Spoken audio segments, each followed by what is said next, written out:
Voters 3,32,00,000 16,348 16,348 వీళ్ళు ఓటర్లు అంటే 18 సంవత్సరాలు నిండినటువంటి ఓటర్లు. ఇక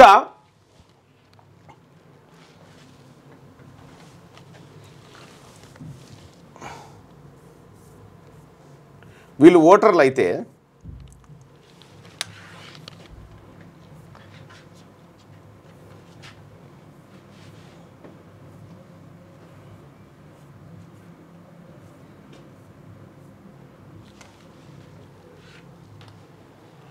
వీళ్ళు ఓటర్లు కదా అంటే 18 సంవత్సరాల కింద ఉన్న వాళ్ళ లెక్క రావాలి ఇక అంతే కదా. అంతే 0 నుంచి 18 సంవత్సరాల వరకు రావాలి.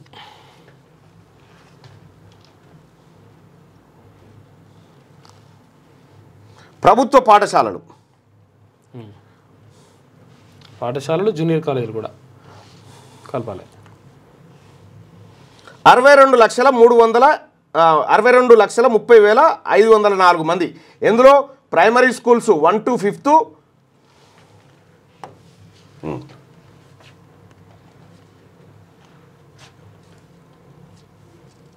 ప్రైమరీ ఎడ్యుకేషన్ అంటే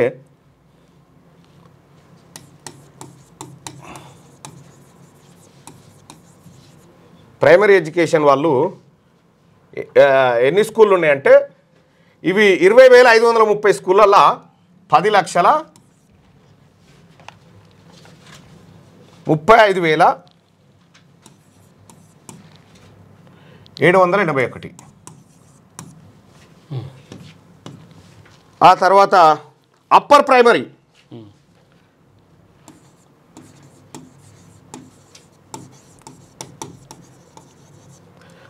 అప్పర్ ప్రైమరీ స్కూల్స్లో ఉన్నటువంటిది చూస్తే 6th 7th వాళ్ళు 8,68,377.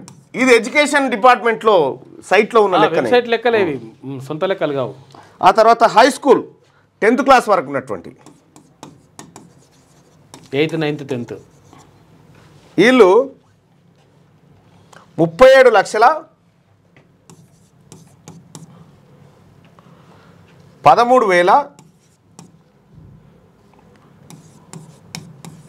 ఇది 40 మంది హై స్కూళ్ళల్లో ఉన్నారు. ఇక intermediate first year second year వీళ్ళు కలిపి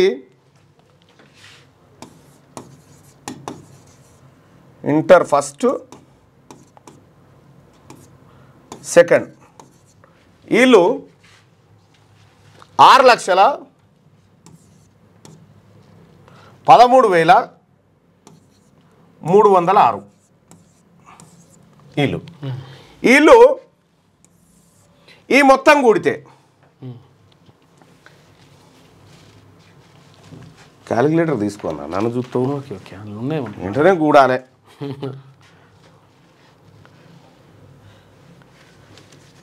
332 16 348 ప్లస్ 10 మొత్తం టోటల్ 62,305,4.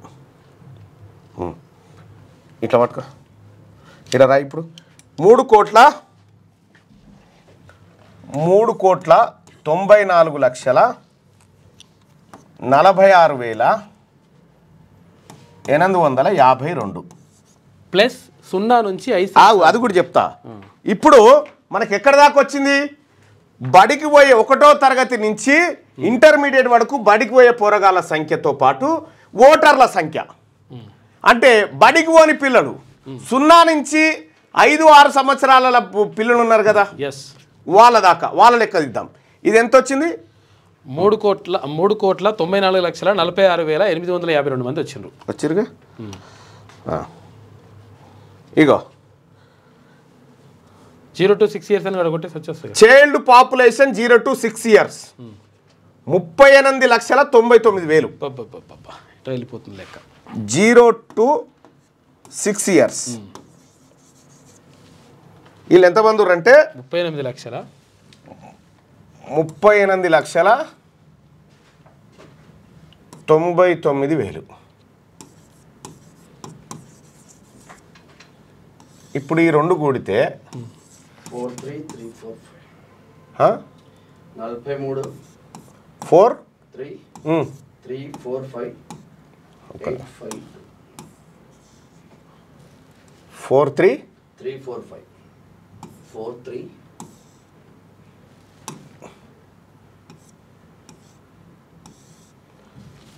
44 కోట్ల 43 4 కోట్ల 30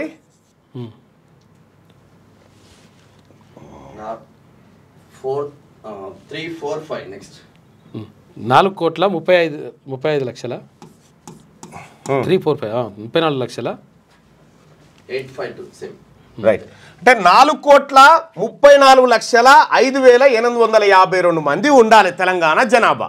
ఇవి ప్రభుత్వ లెక్కల ప్రకారం 4,34,00,000 మంది ఉండాల్సిన జనాభాను 3,70,00,000 ఉన్నారని చెప్తా ఉన్నారు. అంటే ఇవి 30 అవి 34 64 లక్షల మంది. ఈ 64 లక్షల మందిలో దళితులు పోయిరు, ఆ తర్వాత ముస్లింల జనాభా తగ్గించేసిరు. 4,34,00,000 ఒరిజినల్ జనాభా, ఒరిజినల్గా ప్రభుత్వ లెక్కల జనాభా ఇది. లేదయ్యా డబుల్ ఓట్లు ఉన్నాయనుకుందాం, ఒక్క 10 లక్షలు తీసేయి, 10 లక్షలు తీసేసేయి, 10 లక్షలు తీసేయి, 4,24,00,000 అయితే వచ్చేస్తుంది కదా. 4,24,00,000 రావాలి కదా. ఎన్నో పేజీది? ఇక్కడ సైడ్ 292 పేజా? మా గంత పెద్దగా ఉందా ఇది మేనిఫెస్టో?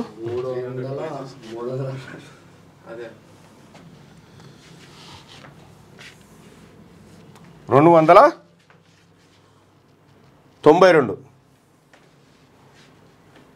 ఇంకా రా.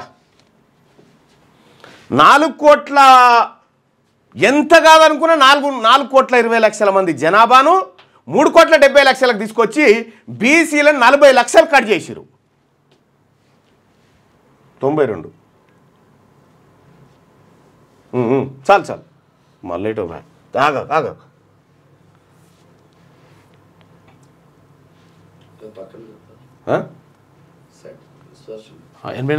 92 అంటే పైకి వెళ్ళాలి.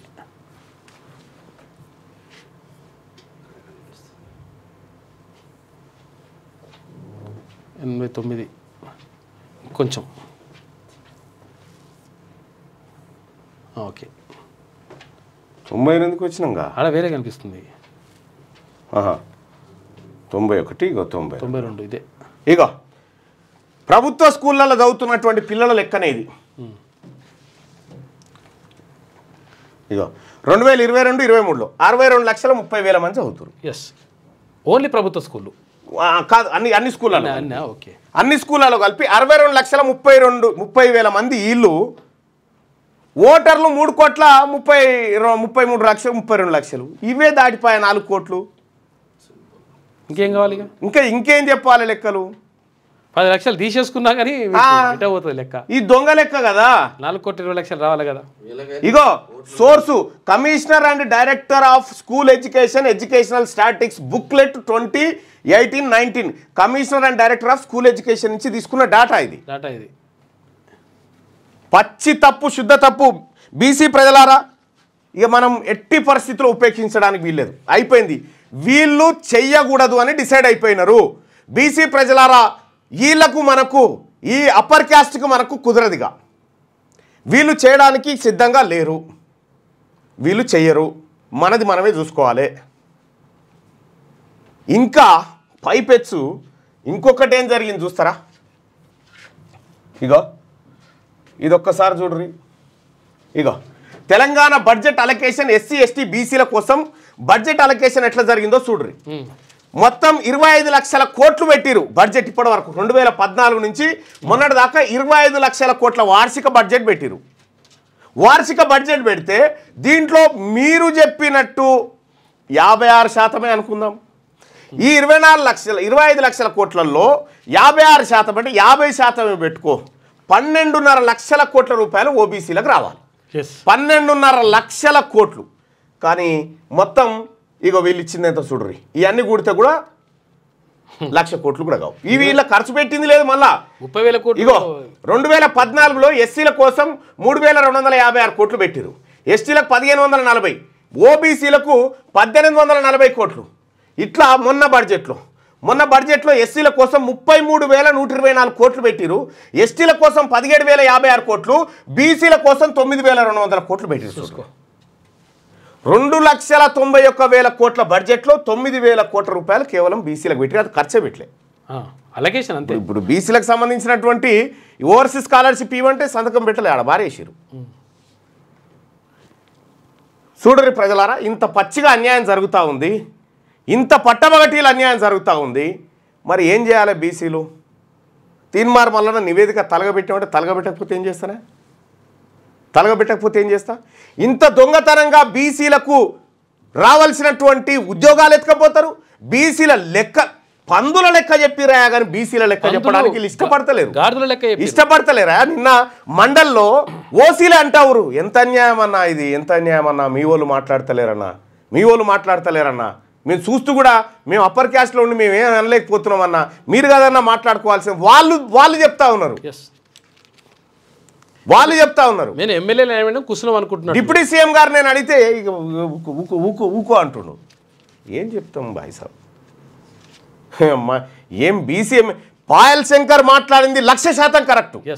పాయల్ శంకర్ గారు మాట్లాడింది 1,00,000% కరెక్టు. ఉన్న బీసీ ఎమ్మెల్యేలు లేవాలి కదా సార్, ఇది అన్యాయం అని చెప్పి మాట్లాడాలి కదా. అన్ని పార్టీలలో ఉన్నటువంటి బీసీ ఎమ్మెల్యేలు, ఏ పార్టీనా కానీ.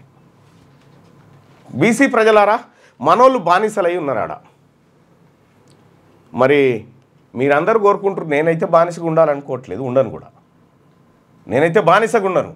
నాకు బీసీ ప్రజలా మీరా అంటే నాకు బీసీ ప్రజలే ముఖ్యం, వీళ్ళు అవసరం లేదు నాకు.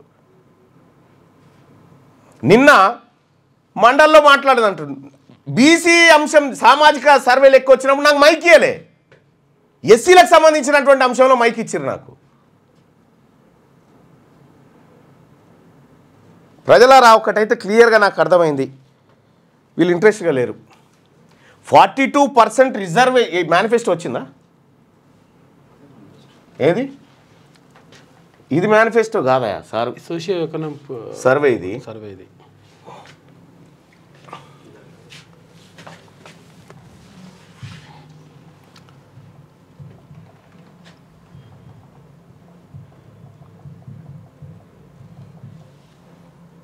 कांग्रेस मैनिफेस्टो नोटिस लिखते हैं.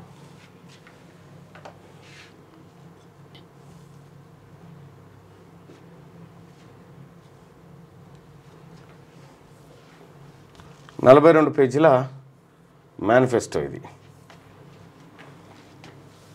కామారెడ్డి బీసీ డిక్లరేషన్ 15వ పేజీ.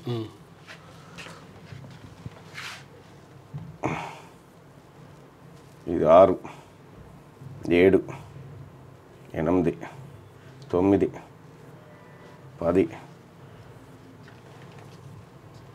12 minority declaration.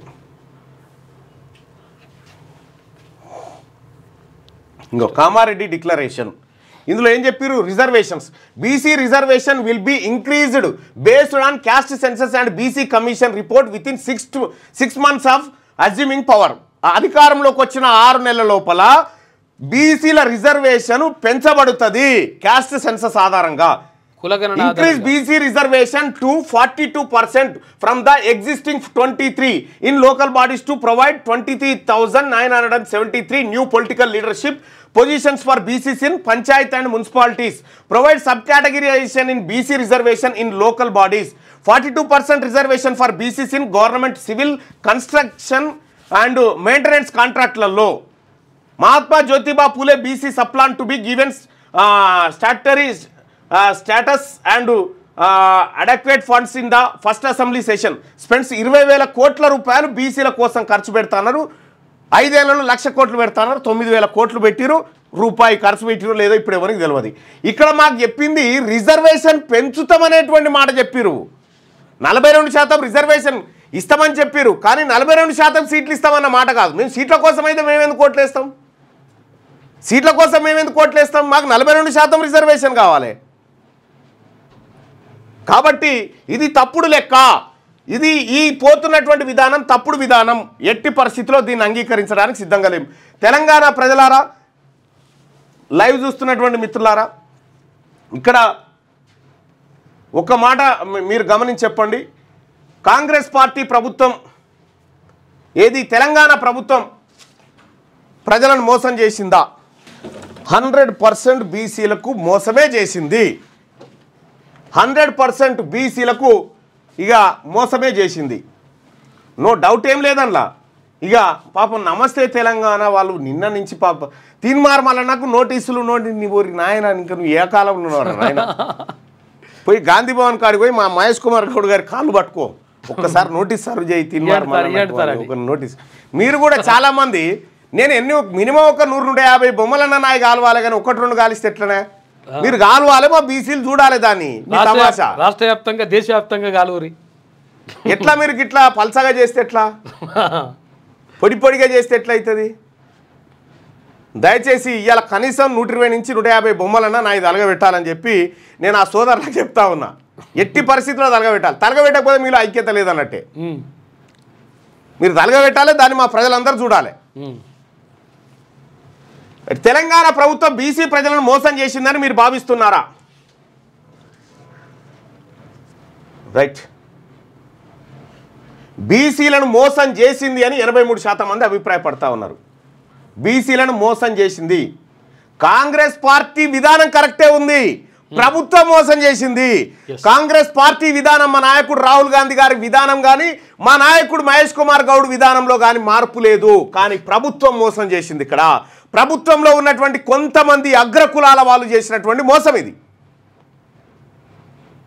అగ్రకులాల వాళ్ళు చేసినటువంటి మోసం.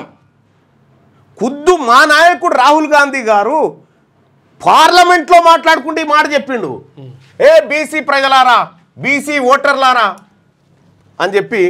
చూసిరా, ఓబీసీ ప్రతినిధులారా మీరు అక్కడ కూర్చున్నారు, మీకు పవర్ లేదు కానీ మీరు నోరు తెరుస్తలేరని చెప్పి మా నాయకుడు రాహుల్ గాంధీ గారికి చెప్తా ఉన్నాడు. నోరు తెరవండి ఓబీసీలారా అని చెప్పి చెప్తా ఉన్నాడు. నేను నోరు తెరుస్తా ఉన్నా.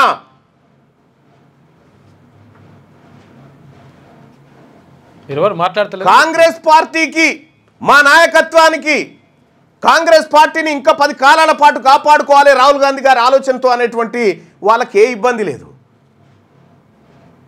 తీన్మార్మలన్నకు నోటీసులు ఎందుకు? మమ్మల్ని ఏమన్నాడు, మీ అయ్య జాగిరా పార్టీ ఏమన్నది, అది మాది, బీసీలది మాది. ఆ పార్టీని వాడుకొని మీరు పెత్తనం చేసుకుంటా ఇది నడవదు. ఈ ధమ్కీలు, ఈ బెదిరిస్తామంటే నడవదు. ఎట్టి పరిస్థితుల్లో బీసీలు ఊరుకునే పరిస్థితిలో లేరు. బీసీలకు అన్యాయం జరిగితే పండబెట్టి కూడా తొక్కుతారు. అర్థమైందా? బీసీలకు అన్యాయం జరిగితే ఏదో మీ ఎమ్మెల్యేలు మాట్లాడతలేరంటే వాళ్ళ పరిస్థితి జనానికి ఎరికే వాళ్ళు చూసుకుంటారు.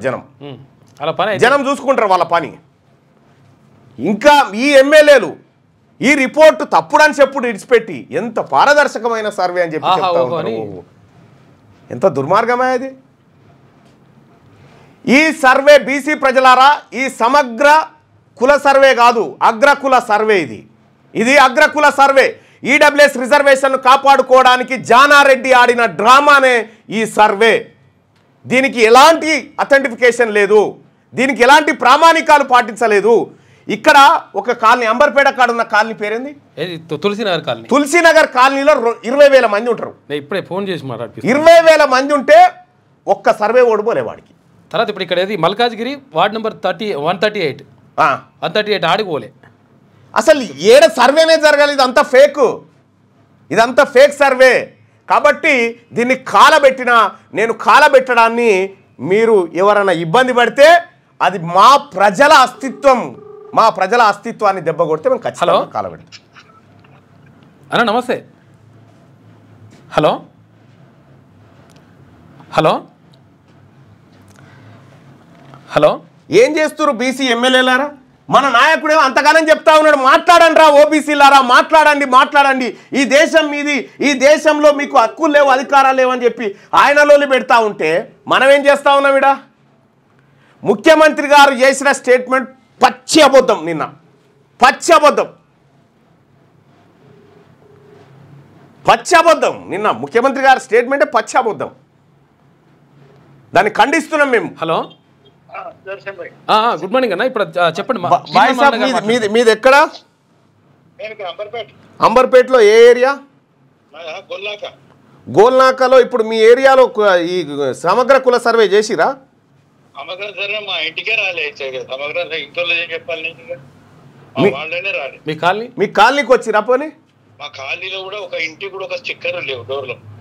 ఇగో ఇది కథ. ఎందుకు చేస్తారు ఈ దొంగ సర్వేలు? ఎవరిని మభ్య పెట్టడానికి? జానారెడ్డి గారు గోల్నాక దగ్గర ఖబర్దార్, బీసీల తరపున చెప్తా ఉన్నా. ఇలా నువ్వు బీసీల ద్రోహిగా నిన్ను ప్రకటిస్తా ఉన్నాం. బీసీల ద్రోహిగా నిన్ను ప్రకటిస్తా ఉన్నాం. నువ్వు చేసిన మోసమే ఇది, నువ్వు చేసిన కుట్రనే ఇది. రాహుల్ గాంధీ సాబ్, మీరు అక్కడ చెప్తున్నది ఇక్కడ వీళ్ళు దొంగ లెక్కలు చేసిరు. ఇక్కడ బీసీలను మోసం చేస్తా ఉన్నారు వీళ్ళు అధికారం కోసం. మీరు అధికారాన్ని కాపాడుకుంటాం 10 కాలాల పాటు మీరు కాపాడుకోలేరు. మీరు అధికారం మీరు కాపాడుకోలేరు. ఈ అధికారం మాది, బీసీలది. ఇలా 40 లక్షల మంది బీసీలను చంపేస్తావా నువ్వు లెక్కలు చేసి? 33 లక్షలు ఉన్నటువంటి ఓసీలను, ఓసీలు 10 ఏళ్లలో 16 లక్షల మందిని అన్నారు. హలో, గుడ్ మార్నింగ్ అన్న. మార్నింగ్ సుదర్శన్ భాయ్. ఒక్కోసారి సినిమా మల్లన్న గారు మాట్లాడుతున్నా. హలో అన్న, నమస్తే అన్న. అన్న నమస్తే అన్న, బాగున్నారా? బాగున్నా. మీది ఎక్కడన్నా? నేను 138 డివిజన్ అన్న. ఎక్కడ? మల్కాజ్గిరిలో. ఇప్పుడు మీరు ఈ కుల సర్వేలో మీ ఇంటికి వచ్చిరా అన్న? రాలే అన్న, ఎవరు రాలేదు. మీ కాలనీకి వచ్చిరా? కాలనీ కూడా రాలేదు. అసలు కాలనీకి ఒక 2-3 స్టిక్కర్లు వేసారు, కాలనీలో ఎక్కడ కనిపించలేదు అన్న. మీ కాలనీలో జరిగిన ప్రజలారా ఈ లైవ్ లో కొన్ని 100 మంది నేను రెడీ చేసి పెట్టిన. 100 మంది, కొన్ని 100లే చూపిస్తావాడు. ఇవి ఇంట్లో కూడా చూపిస్తాం. ఒక నిమిషం. వాళ్ళు పెట్టిన 100 మంది నిన్న అన్ని మొత్తం నెంబర్ ఇస్తే వాళ్ళు వచ్చి పెట్టారు కదా, అవన్నీ కూడా రికార్డ్ చేసి పెట్టినాం. కొన్ని చూపిస్తాను నేను అసలు యాక్చువల్గా. ఇంకా వాళ్ళు పెట్టినాయి చూడండి. ఫోన్ నెంబర్లు కూడా ఉంటాయి, పైన ఉంటాయి చూడండి క్లియర్గా. అట్లా apartment in spite of me checking with them to come hour apartment for survey they did not come. చూడు, ఇది ఒకట. తర్వాత ఇంకోటి కామెంట్స్ ఒకసారి చూద్దాం. అసలు ఎక్కడ చేయలే, రాలేదు. ఇది దొంగ సర్వే, ఇది దొంగ సర్వే. దళితులను 1,75,000 మంది దళితులను చంపేసిరు, 1,00,000 పైచిలకు మంది ముస్లింలను చంపేసిరు. బీసీలను 40 లక్షల మందిని చంపిడు జానారెడ్డి. అయితే అసలు యాక్చువల్గా బీసీలు మొత్తం 63 లక్షల మందిని చంపిన్రు ఈ సమగ్ర కుల సర్వే ద్వారా. వాళ్ళంతా బీసీ, ఎస్సీ, మైనార్టీలు. ఈ క్యాస్ట్ కాడ పెన్సిల్తో రాసుకున్నారట. పెన్సిల్తో రాసుకొని ఆ తర్వాత దాన్ని రెడ్డి అని చెప్పేసి లేకపోతే ఇంకా పెట్టేసి ఓసీ అని పెట్టుకో. ఇది జరిగిన మోసం ప్రజలారా. దీన్ని ఎట్టి పరిస్థితిలో టాలరేట్ చేయడానికి మేము సిద్ధంగా లేము. మా దగ్గర కూడా రాలేదు, ఎన్టీఆర్ కాలనీ రాలే అని చెప్పి చెప్తాను. చూడండి, రాలే, ఎక్కడికి రాలే. ఇది మోసం లెక్క. మీకు దమ్ముంటే, ఈ రాష్ట్ర ప్రభుత్వానికి దమ్ముంటే, మీరు చేసినటువంటి లెక్క ఉంది కదా, అందులో ఎవరెవరి వివరాలు ఏంటి కులాల వారికి బయట పెట్టి. ఇగో సరూర్ నగర్ లింగోజీ కూడా 18 సర్కిల్లో కూడా చేయలేదు. చూడండి, ఇక అది హైకోర్టుకు పోవన్నా ఏం చేయాలి, ప్రజా కోర్టుకు పోవన్నా తెలుసుకుందాం దగ్గరలోనే. బీసీ ప్రజలారా, ఈ రెడ్లు మనకు చేయడానికి సిద్ధంగా లేరు. మరి మనం రెడ్లకు ఓట్లు వేయడానికి సిద్ధంగా ఉన్నామా ఎమ్మెల్సీ ఎన్నికలలో? తెలుసుకోండి. మా కాలనీ వీళ్ళు మనకు సిద్ధంగా లేరు. వీళ్ళు ఈడబ్ల్యూఎస్ కోటాను కాపాడుకోవడానికి సిద్ధంగా ఉన్నారు. ఇప్పుడు మళ్ళా ఈ ఎమ్మెల్సీ ఎన్నికల్లో వాళ్ళని గెలిపించి ఆడికి తోలిచ్చి వాళ్ళ బలం చేకూరుస్తారా, లేకపోతే ఈడబ్ల్యూఎస్ కోటాను బొందబెట్టడం కోసం, మన బీసీల హక్కులు కాపాడడం కోసం బీసీల కోట్లు వేస్తారా? మీరే తెలుసుకోండి. ఇక మా కాలనీ కూడా రాలేదు. మళ్ళీ పటాన్చెరు, శాంతినగర్. సో ఇట్లా ఎక్కడికక్కడ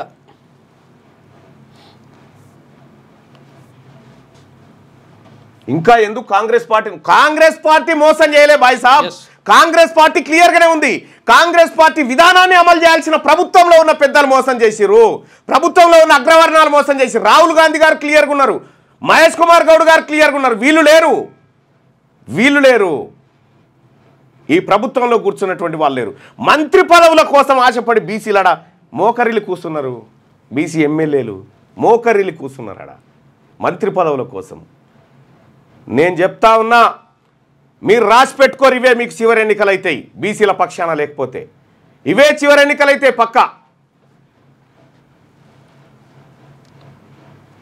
కాబట్టి బీసీ ప్రజలారా, వాళ్ళు మనకు ఏది ఇవ్వడానికి సిద్ధంగా లేరు.